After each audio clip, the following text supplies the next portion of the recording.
Well, I'd like to welcome everybody to our second webinar. That's a part of a 3 webinar series to celebrate the summit for ISEA.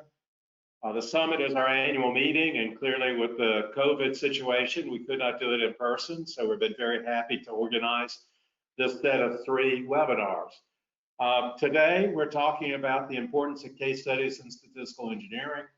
Martha Gardner from GE Aviation is going to lead us off.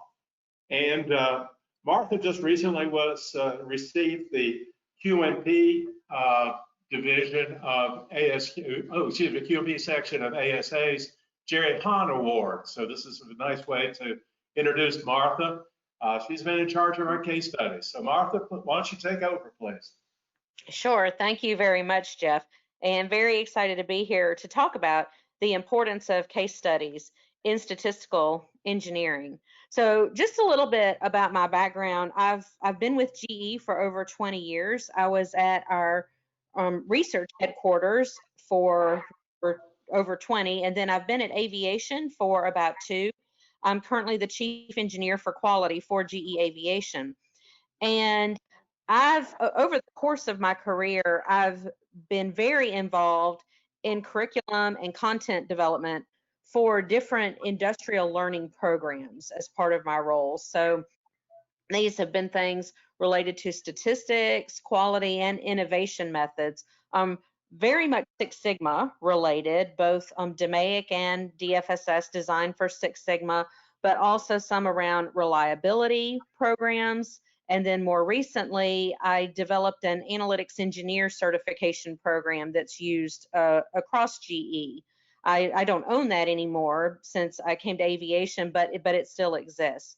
So, and in all of these things, we have found case studies to be very useful and very important for helping people really get that practical knowledge and then be able to put it into play. And certainly when we think about statistical engineering, this becomes very important as well in terms of having case studies that people can see and use as like guidance documents, if you will, for, okay, hey, this is how I can approach this, and hey, this is all the different forms this can take as well, because we know part of what comes into play with statistical engineering is that things can be very messy, and we want to be clear, hey, there's not always an exact right way or exact right answer for some things, but this is how you can think about it from the broader sort of systems thinking perspective. Systems thinking, yet another thing very important for statistical engineering. And so we want people to be exposed to how others have done these types of things.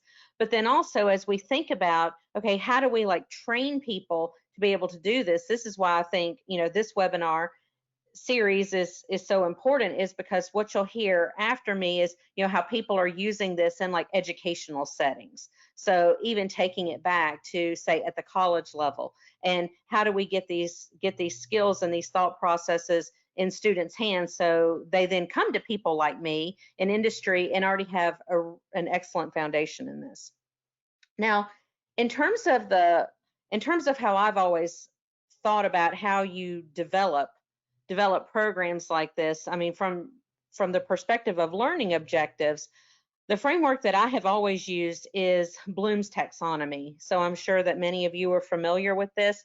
This is actually the revised taxonomy structure that from like 2001 that Anderson and folks had put together. The original taxonomy by Benjamin Bloom was actually published in 1956 originally, and it was more noun focused. And basically what Anderson and colleagues did in 2001 was they turned it to be more verb focused.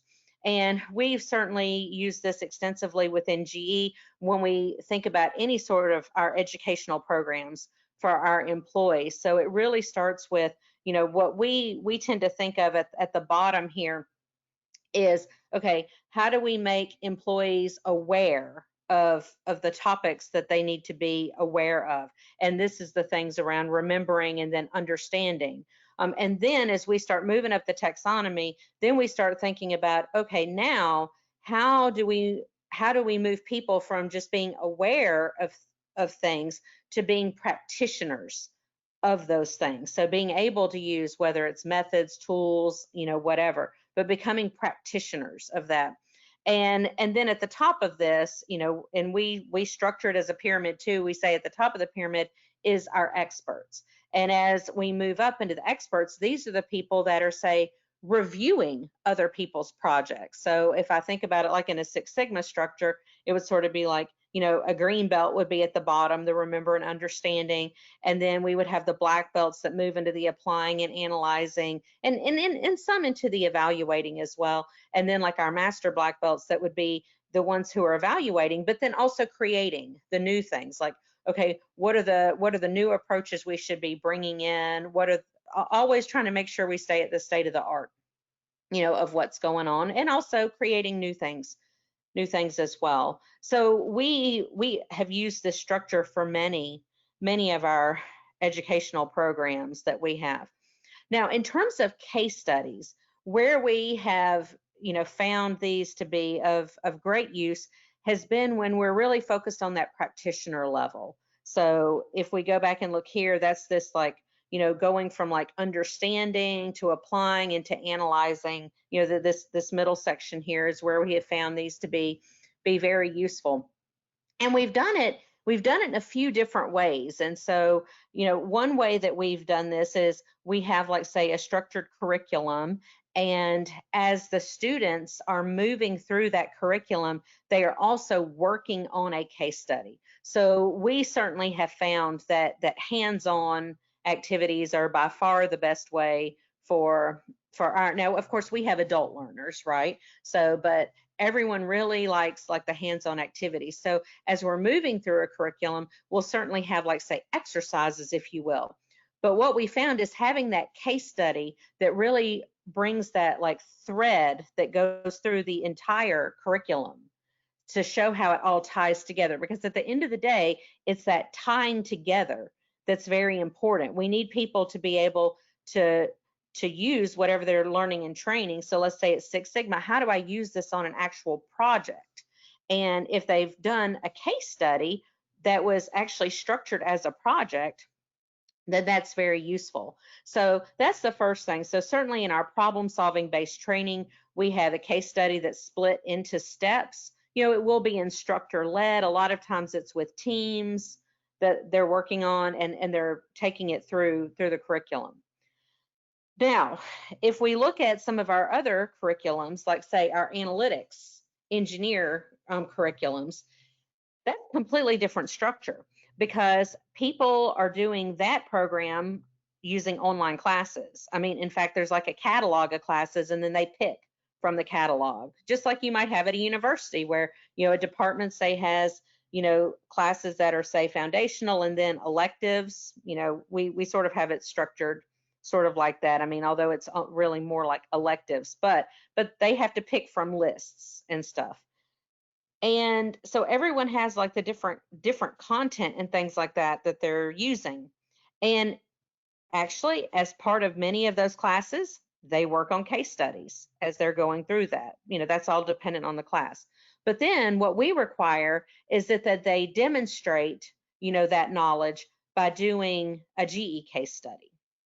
So we have a couple of canned case studies, if you will, that they can pick from, or they can actually make a proposal to use their own project as a case study. But now what happens is they do that case study, and then at the end, it gets peer reviewed by other people who are in their cohort of that case study wave, if you will. And this has been a huge success. Okay, having that aspect of it. And people are used to that peer review process if they've done some of the classes online, because a lot of online classes, you have to, review three outputs from other people in order to get your score for your own output and things like that. So, people are familiar with the process. And of course, it's double blind, but it's gotten very good feedback from the students, because then they get that input back, and they get that feedback, and they can see, okay, hey, these are the things that I didn't think of before. So, and then what we usually do is then we look through like all the scores and stuff like that, and then we publish like okay, here were like, the 3 highest scoring case studies. So then we share that with everybody as well, so that they can see how other people approach the problem. Because the problems that we pose in the case study, once again, they don't really have an exact, say, right answer. There's different ways you can approach it, conduct the analysis. So in this sense, it's very much like how we think through statistical engineering. I mean, we have, sort of a general framework of the problem put together, but then it can go down many different paths. So this has really been, my case study, usage and experience. And I've certainly experienced this as a student, but then also as an instructor and then curriculum coordinator, as well. Now, if we think about statistical engineering, so these are the 6 general steps, that we have here. So the first, we start off with identifying the problem. And, of course, many of us know that sometimes that's the hardest thing to do, because we really need to get at there's the problem that we think we need to solve. But then once we dig into that and understand that, then we many times get to, okay, you know what, the problem we really need to solve is not the one we thought we needed to solve, when we started. So there's problem identification, then providing the structure around that and the context. So, okay, how does this really fit in to the bigger picture?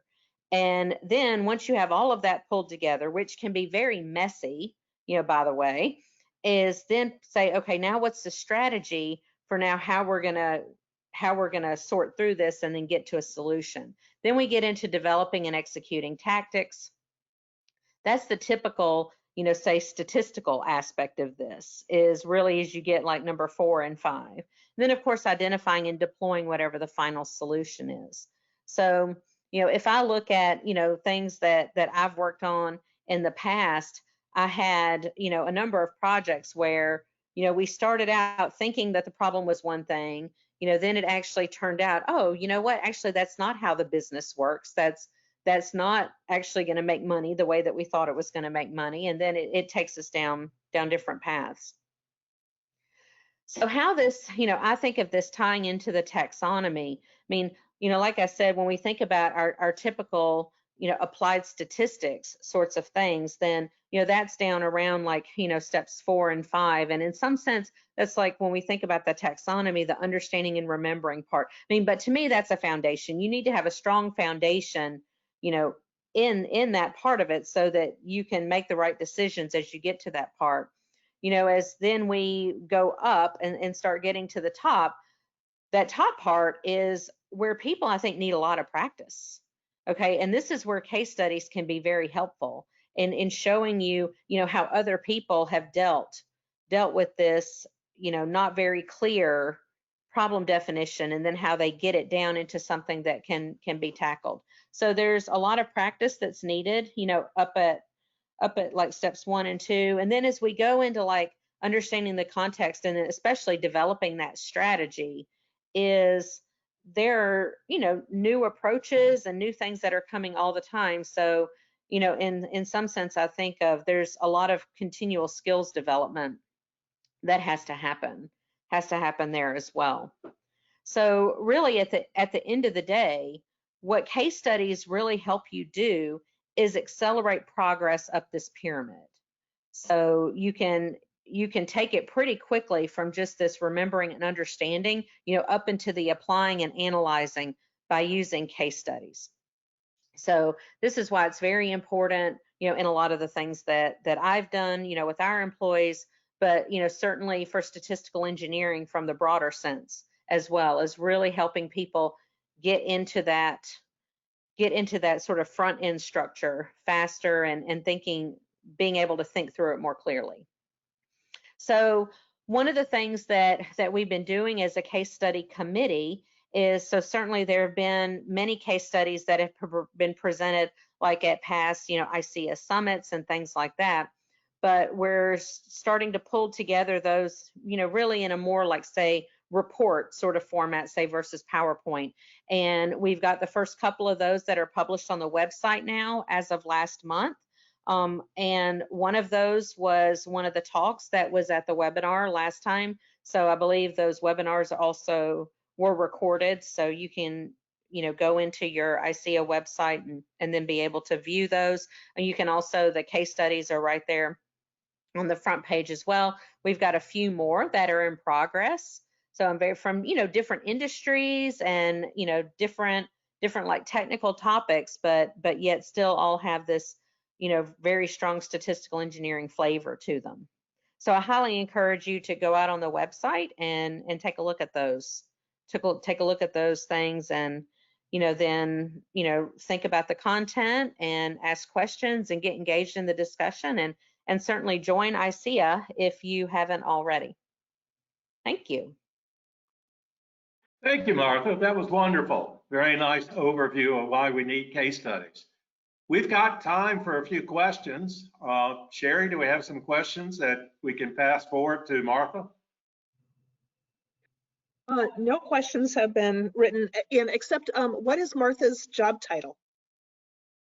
Oh, I'm the Chief Engineer for Quality.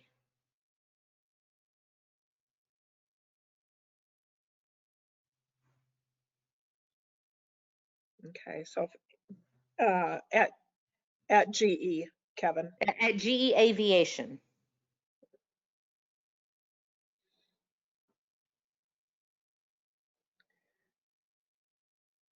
So no other questions have been, let's see, how can we apply this in case of troubleshooting?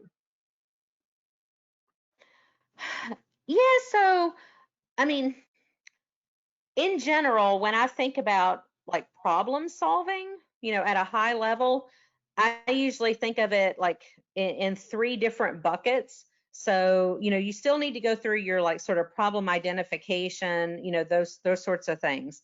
But then you look at, okay, now is this a problem where I need to return something to its original state? Or do I need to improve the state that it's in? Or do I need to create a new state? So typically troubleshooting types of things fall under the I need to return something to its original state. So like, for example, recently we were having trouble with our washing machine. It just wasn't draining as fast as it should. Like the timer would say there's 10 minutes left in the cycle, but that 10 minutes was taking 30 minutes, sort of thing. Okay, so now we go in and say, all right, well, do I know what the root cause is, for this? And in our case, we didn't. We had to investigate, the drain lines and all of this. But if the root cause is apparent and a solution is known, then we just go implement it. If the root cause is apparent, but the solution is not known, then you may need to, you're going to need to go do some work to, try some different solutions, maybe do a more formal project around that. And then certainly if the root cause is not apparent, then you need to do a root cause analysis. So that's sort of like one general branch of problem solving. But in some sense, I mean, it starts out with, okay, really identifying, what is it? Sometimes with something that you're troubleshooting, that problem identification piece can be a little easier, versus if it's something where you're having to create a new state, that problem identification piece can be a lot more fuzzy. All right, thank you. There are a couple questions on how does this taxonomy and the structure here fit in with Lean Six Sigma and DMAIC? Well, I mean, what we use this taxonomy for is really when we're putting together learning objectives. Okay, so we basically say, okay, what do we expect, say, a green belt to be able to do? And a lot of what we expect a green belt to be able to do is towards the bottom of this taxonomy. Now, what do we expect a black belt to be able to do? Okay, then that's more, say the apply and analyze. What do we expect a master black belt to be able to do? Then that's more things up around evaluate and create. And we've used this same structure when we think about, like, say, our reliability program as well. We have like reliability practitioners, reliability experts. I mean, we expect all of our engineers to have like an awareness of like design for reliability concepts, but we build off from there. So it's more around structuring like the learning objectives. And the last question is, have you applied the case study methodology to the design and development processes? Yes, so we actually have a case study that we use in, like, say, our Design for Six Sigma class as well. So they, and we also have another case study that we use, say, in our DMAIC class, but then we expanded on that when we get to DFSS. So we say, okay, so basically in the DMAIC case study, we fix the problem that's in the, like, you know, pretend factory. But now when we get into DFSS, we say, okay, you know, actually now a competitor's come out with, you know, a new product that, you know, exceeds all of this, and we need to make a leapfrog on this, maybe add some new functionality. Now, how would we do that? We've extended that case study into our Design for Six Sigma class. Okay, I think we'll have time for this one last question, and then we will cut it off. It says Okay. cases are good for trainees to understand how to apply methods, but cases, of course, are a simplified version of reality. What can be done to help trainees deal with unexpected issues that normally will arise in real-life applications of methods? I mean, this sounds like statistical engineering to me. Mm-hmm. Oh yeah, no, that's why I look at it as there's like the kind of case study where we sort of lead the students through it, okay, and they get the practice. But then there's the other one where we just sort of give them, like, okay, you know, here's sort of a general problem, and here's, like, okay, maybe here's some data that was already collected or what, but then they have to go and, like, start from that without that, like, sort of step-by-step guidance.